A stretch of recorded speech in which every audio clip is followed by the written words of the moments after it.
minha galerinha do YouTube, beleza? Seja bem-vindo a mais um vídeo em nosso canal. Galera, acabei de fazer essa caixa aqui, tá? Montei essa caixa aqui rapidão aqui para trazer esse vídeo aqui para vocês, tá? Pessoal, essa caixa, ela é um material resto de guarda-roupa, atrás de guarda-roupa, tá? Aquele fininho, 3 milímetros, tá bom? E seguinte, já vou falar a altura aqui para adiantar o vídeo para nós. Pessoal, essa caixa tem 45 centímetros de altura, tá? Largura aqui tem 22 e profundidade 18. Aqui eu uso uma placa decodificadora amplificada MP3 com 2 canais de 50 watts e trabalha entre 4 e 8 ohms, tá? Uma alça, um botão liga-desliga aqui, tá? Trabalha aqui com 2 alto-falantes da Hurricane, tá? Esse é o F6, 50 watts de RMS e 4 ohms. Um par de duto, 6 centímetros de profundidade e de boca por dentro aí dá 4 centímetros. Hoje nós não estamos trabalhando com PEC, tá, pessoal?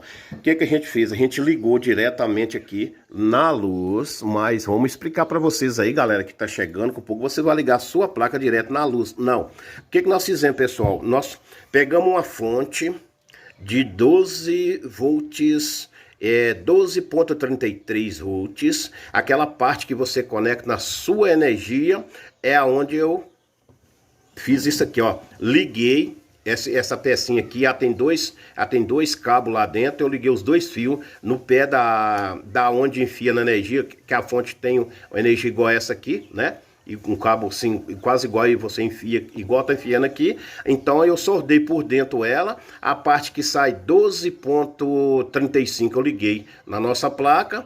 Então quando se dá um pico de energia aqui, pessoal, daqui a energia tá passando por esse fusível para depois ir para a fonte, tá? Então, ou seja, não tem perigo de dar problema nenhum na nossa fonte nem na nossa placa, tá bom? Então o sistema que eu fiz é esse aí. Vocês vão ver no decorrer do vídeo como que eu fiz a solda, como que eu fiz essa caixa. Então eu espero que vocês gostem, tá? Se vocês gostar, ó, quem não é inscrito, se inscreva, deixa o seu like, compartilha e ativa o sininho de notificações com as palavras todas para quando a gente apostar novos vídeos cá diretamente para vocês, beleza? E você que já é inscrito, ó, deixa aquele likezinho lá para reforçar o nosso canal lá, tá bom?